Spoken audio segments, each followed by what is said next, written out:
Use any ATM of your convenience and stand a chance to win gold sovereigns. Lankapay.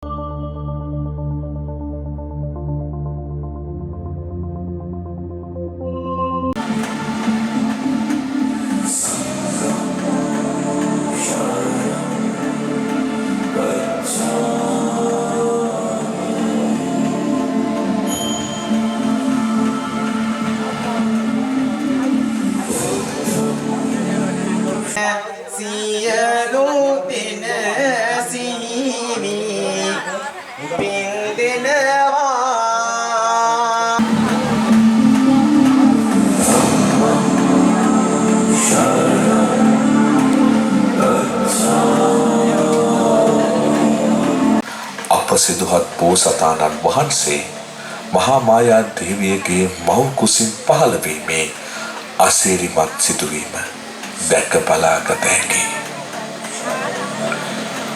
Siduhath බෝසතාණන් වහන්සේගේ ඉපදීමත් සමග පහළ වන සහජාත වස්තුන් 7ක් ඇත. නිල වශයෙන් වැඩ පටන් ගත්තේ අගෝස්තු 30 වෙනිදා. ඒ කියන්නේ කප්පිටෝන මංගල්‍යය. එතකන් අපි කූඩු වැඩ කටයුතු කරගත්තා. ගස් හොයන ඒවා, ඒ වගේ ප්ලෑන් හදාගන්න දේවල්, සැලසුම් හදාගන්න දේවල්, බඩු මුට්ටු රැස් කරගන්න දේවල් කරගත්තා. එතකොට ඒ වගේ කරගෙන ඉද්දි සැප්තැම්බර් 28 වෙනිදා මේ සම්පූර්ණ කූඩුගේ බිමටම සමතලා වුණා. ඒ සමතලා වීමත් සමග ගොඩක් අපිත් පසුබෑමකට ලක් වුණා. අපිට ළඟ හිටිය පිරිසත් අතහැරලා ගියා. ඒ වගේ ඊට පස්සේ 10 දෙනෙක් 11 දෙනෙක් වගේ පිරිසකින් තමයි මේ සිංහල අවුරුද්ද පහු වෙනකම්ම මේ කාර්යය කරගෙන ආවේ.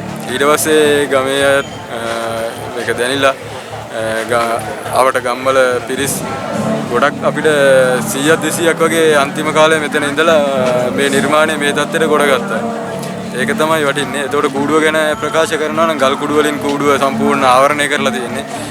බලාපොරොත්තු වෙන්නේ මේ ජුනි 15 වෙනිදා දක්වා සෙනග තව ජනතාව අතර ඉල්ලීමක් ආවොත් තව දික් කරන්න කියලා. කතා තේමාව තියෙන සම්පූර්ණ මේක තේමාව දාලා තියෙන්නෙත් මම කූඩුවම් බණ කතාවක් කියලා. ඒ කියන්නේ සම්පූර්ණ කල්පයක් ආරම්භ වෙලා කල්පයක් ඇතුළත ඒ ලෝකයක් අටගෙන ඒ ලෝකයේ තුල සම්මා සම්බුදුරජාණන් වහන්සේ බුද්ධත්වයේ ලැබලා මේ සියලු ලෝක සත්‍යයන් නිර්වාණගාමී දහම් මාර්ගයත් නිවනත් ඒ වගේම දිව්‍ය ලෝක වැනි ලෞකික දෙහන්තලත් ඒ වගේම මේ සංසාරේ භයානකත්වයේ පෙන්වන අපාගත තත්ත්වයට යොමු වෙලා මිනිසුන් දුක් විඳින බව පෙන්වන මේ තේමාව තමයි